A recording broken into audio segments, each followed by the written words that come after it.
Hello, everybody. Scott Golden here with the Raw Report for the 6th of September 2021. What an uninspired and completely useless 3 hours this is. Brian Danielson has been removed from the beginning video of every program, and it's just pathetic how if you really valued a person, them working for another company should not impact your ability to see their value to your previous product. But again, when you have a bunch of shallow, narcissistic, and immature individuals running a multi-million dollar, billion-dollar company, that's what you're going to get. Anyway, Raw starts off a little differently than usual. We go to the back. Xavier Woods and Kofi Kingston are cutting a promo directly into the camera about tonight's tag team turmoil match. The remaining teams cut promos as well. Randy Orton and Riddle enter, and they play a video recapping last week's main event. Orton said Bobby Lashley and MVP lost because Lashley was greedy and he's an SOB. They then said we'd find out tonight who would lose to RK Bro next.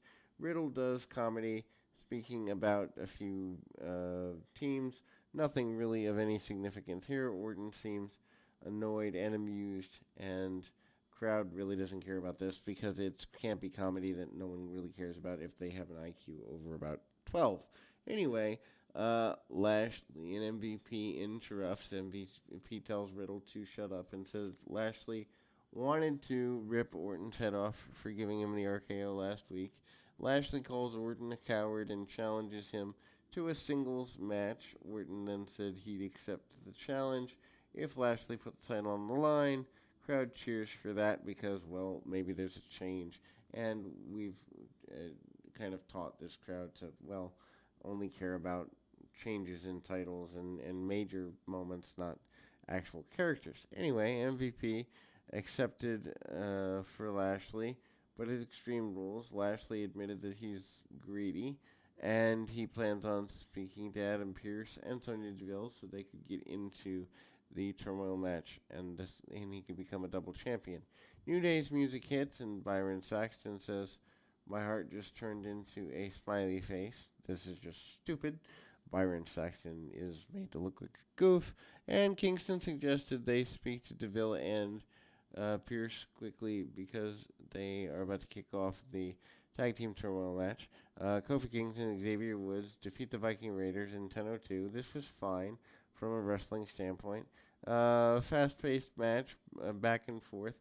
Basically, what they're trying to do is add wrestling since last night's pay-per-view blew out of the water anything they've done in at least 10 or 15 years, but they won't follow through on it, so don't get your hopes up.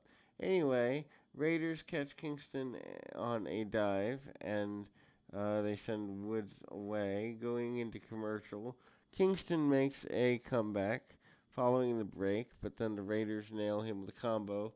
Back suplex clothesline for a near fall. Woods makes tag, immediately cuts off by Eric. Ivar then follows up with a splash off the top rope for near fall. Kingston then knocks out Eric with a Trouble in Paradise, and Woods rolls up Eric for a pinfall victory. Kingston and Xavier Woods defeats Jinder Mahal and Veer with Shanky.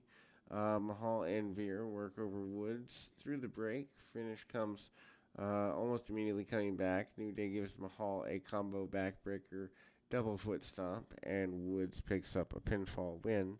Apparently that means the goofy experiment of putting Jinder Mahal back in a position of authority is at least turned down this week. Kofi Kingston and Xavier Woods defeat Lucha House Party next. I didn't even know they were still here.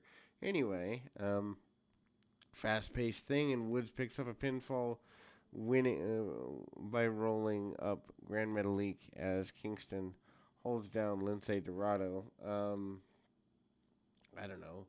Baby faces that no one cares about aren't exactly useful.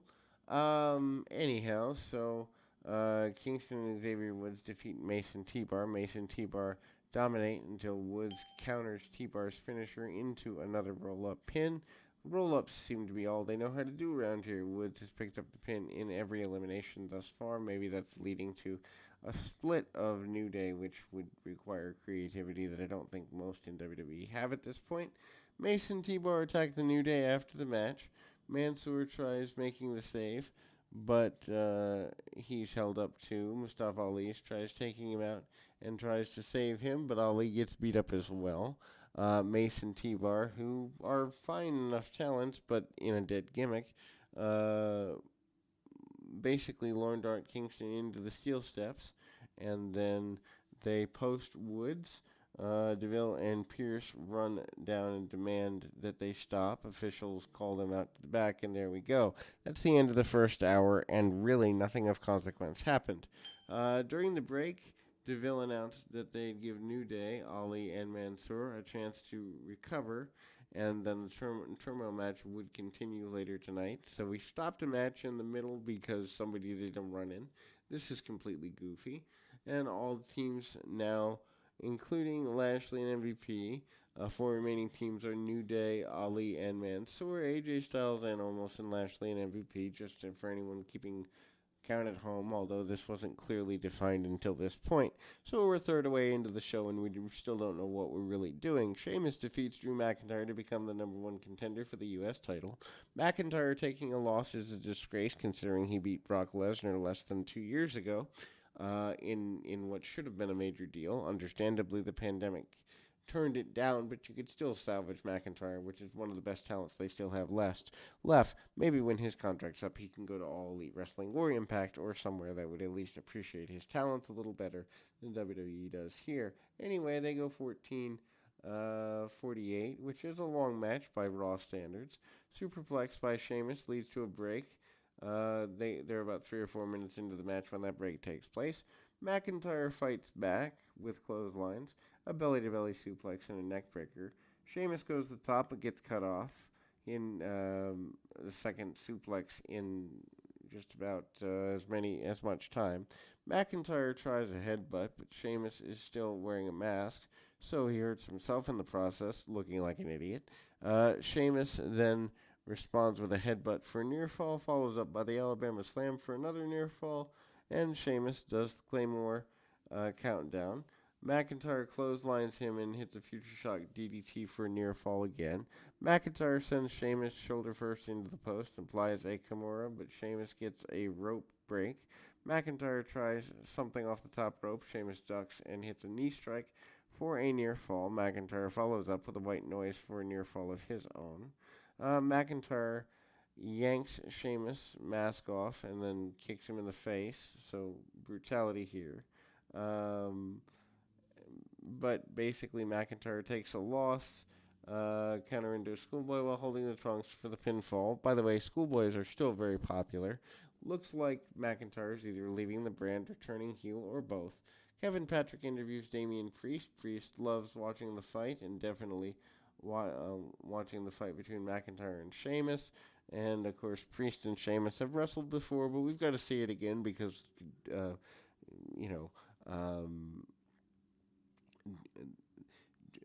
WWE writers have the creativity of, well, maybe 6-year-olds who are booking in their backyard. Anyway, Sarah Schreiber interviews Rhea Ripley and Nikki Ash. Schreiber asked what they have in common. Ripley said they both wanted to be champions. Maybe they could again if they beat Natalya and Tamina. Excited Nikki encourages this. Friday SmackDown, Madison Square Garden. Lesnar appears, plus Edge faces Seth Rollins. Talk about making the show you're watching look weak in comparison. Anyway, Sarah interviews Charlotte Flair about her upcoming title match against Nia Jax. Charlotte admits that Jax is not like most women, but Charlotte herself is one of a kind. She planned on making Jax kiss her foot walking into the ring. Then we can go into a women's tag team match. Rhea Ripley and Nikki Ash defeat the women's tag team champions Natalya and Tamina in 9 minutes 30 seconds. The match went about at least half too long, so they could have done this in 4.5 minutes. Would have been much better. Tamina super kicks Ripley on the outside for her team and worked over Ash Through a break, Ripley makes tag after the break, goes nuts on Natalya. Nikki gives Natalya a high cross, but Natalya kicks out. Tamina breaks up the cover. Later than she should have, by the way, if we want it to look convincing. Ripley drop kicks Tamina before Natalya gives Ripley a German suplex. Ripley blind tags herself back in, and then there's a sharpshooter by Natalya. Ripley grabs Natalya and hits the Riptide for the pinfall win. Crowd's quiet for this because, well, these talents have been beaten down flat. There is a Moist TV segment backstage from earlier today with guest Karrion Kross. John Morrison, who deserves much better than this, but at least he's getting paid, so I guess that counts for something. His music plays in the background during the segment. Kross said he was people's worst dreams. Isn't it supposed to be worst nightmares anyway? He wants them to become a reality. Morrison asked what's next, and Kross wanted to make him suffer. Music stops. Morrison didn't think he was serious. Kross tells Morrison he planned on eliminating him. Morrison wasn't afraid of him, which kind of kills the gimmick, doesn't it? Anyway, this leads to a match between the two. Morrison sprays the dripstick. By the way, they go 2 minutes and 4 seconds. Real smart and intelligent thing for Morrison to leave the independent scene for that. Kross nails him before suplexing him out of the ring and over the ring post. Kross applies cross jacket, and Morrison passes out. I guess they're trying to rehab Kross, but I don't think anyone's going to care about that either. Morrison taking the loss. Then we go into the third hour. Sarah interviews Nia Jax. She said Charlotte's freaking out and freaked out last week because she's never been physically overpowered like that. No, I think it's because Nia Jax is dangerous to be in the ring with, but what do I know? Charlotte Flair defeats Nia Jax with Shayna Baszler to retain the Raw Women's Championship in 8:49. And as soon as the bell rings, Baszler gets on the apron and tries to go at Charlotte. Match starts playing off their match from last week. Not that anybody cares about it or even remembers it. There's a powerbomb for near fall partway through this. This is after the ladies left the ring for a bit. After the break, Charlotte wipes Jax out with a moonsault off the top rope to the outside. I would not count on Nia Jax to catch me for something like that. Baszler tries attacking Charlotte, but Charlotte moves. Baszler manages to stop before getting hit by Jax or hitting Jax herself.